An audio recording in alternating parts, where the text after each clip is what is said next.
கேரள மாநிலம் வயநாடு அருகே அதிவேகமாக சென்ற ஆட்டோவில் இருந்து சாலையில் தெருநாய்களுக்கு மத்தியில் விழுந்த பள்ளி சிறுமி சிறு காயங்களுடன் உயிர் தப்பிய சிசிடிவி காட்சி வெளியாகியுள்ளது.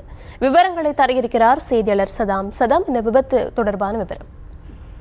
வணக்கம். அதாவது கேரள மாநில வயநாடு மாவட்டத்தில் அதிவேகமாக சென்ற ஆட்டோவிலிருந்து ஒரு சிறுமி நர்சரி பள்ளிக்கு போய் திரும்பி வரும்போது அந்த ஆட்டோவிலிருந்து சாலையின் அதாவது தெருநாய் மத்தியில் இருந்த சிசிடிவி காட்சிகள் தற்போது வெளியாகியுள்ளது. அந்த சிறுமியை சிறு காயங்களுடன் உயிர் தப்பியுள்ளார். கேரள மாநிலம் வயநாடு மாவட்டத்துக்கு உட்பட்ட கல்பட்டா பகுதியை சேர்ந்த தம்பதியரின் சிறுமி புதுக்காடு பகுதியிலிருந்து நர்சரியில் பயின்று வருகிறார். சம்பவத்தன்று நர்சரி முடிந்து வீட்டுக்கு வருத்தப்பட ஆட்டோவில் சென்று கொண்டிருந்த போது அந்த சிறுமி ஆட்டோவிலிருந்து எதிர்பாராத விதமாக அந்த சாலையில் தவறி விழுந்துள்ளார். அந்த தெருநாய்க்கு மத்தியில் குறிப்பாக விழுந்துள்ளார். இதனை கண்ட அக்கம் பக்கத்தினர் உடனடியாக அந்த சிறுமியை மீது அருகிலுள்ள மருத்துவமனையில் அனுமதித்துள்ளனர்.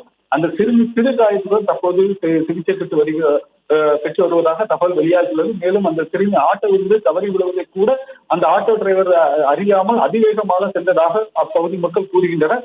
இந்த காட்சிகள் அங்கு பொருத்தப்பட்டிருந்த கேமராவில் பதிவான நிலை தற்போது சிசிடிவி காட்சிகள் வெளியாகியுள்ளது. இந்த சிசிடிவி காட்சிகள் போலீசார் அடிப்படையாக வைத்து தற்போது விசாரணை மேற்கொண்டு வருகின்றனர். இந்த சம்பவத்தில் அங்கு பெரும் பரபரப்பும் நிலவியது. விவரங்களுக்கு நன்றி.